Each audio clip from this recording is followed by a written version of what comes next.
Welcome to part 2 of the mask tutorial. Now we're going to sew along our pleat lines here.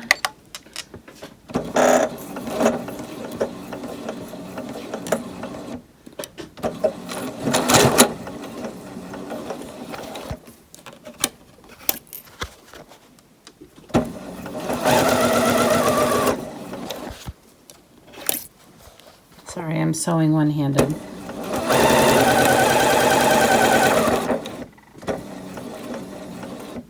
Now it's not as important to stop and start on these ones because we are going to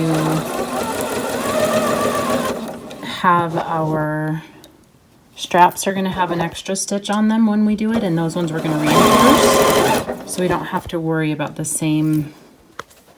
Sorry guys. Okay, so do that on both sides. Now that we've got these ironed, we have our seam that the 1/4 inch seam that we did first on the bottom. Okay. We've got our pleats sewn in on both sides. Next, we're going to place the masks on top of each other, right side together. Okay. And we're going to have the seam on the bottom. So our raw edge is open to the top. We're going to pin. I left my pins over there. I will be right back.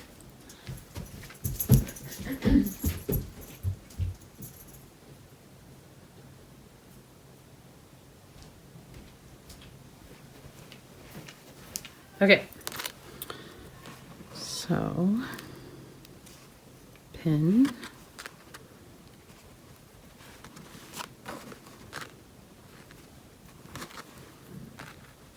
okay, then what we're going to do is we're going to zip another stitch seam all the way across the top, 1/4 inch seam again, and we're going to remove the pins as we sew them.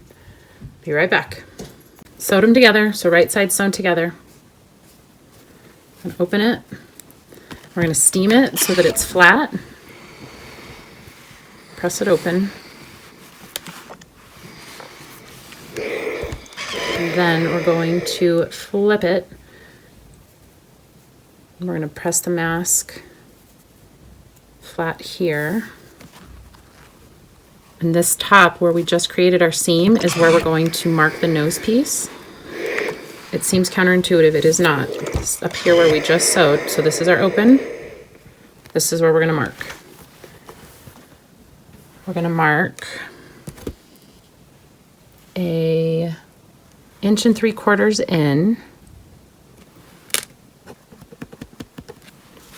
Okay, and an 1 3/4 inches over here.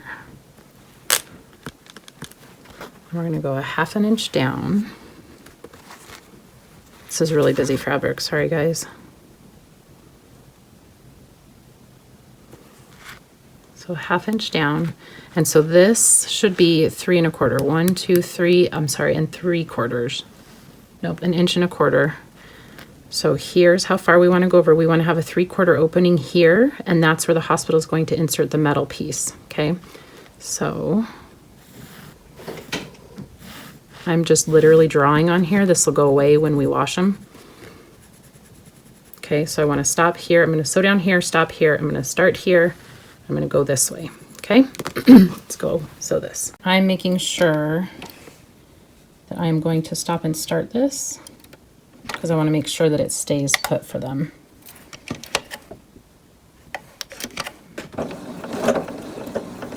And I can see where I've marked just enough.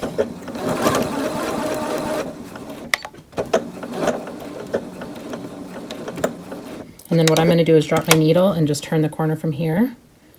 And pick my needle up again, and I'm going to just stop and start here.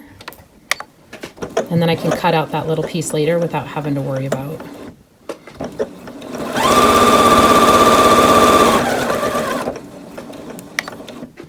Okay.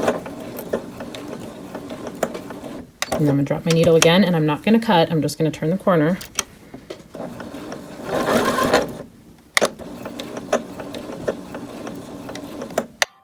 There's the end of part 2. We'll see you for part 3.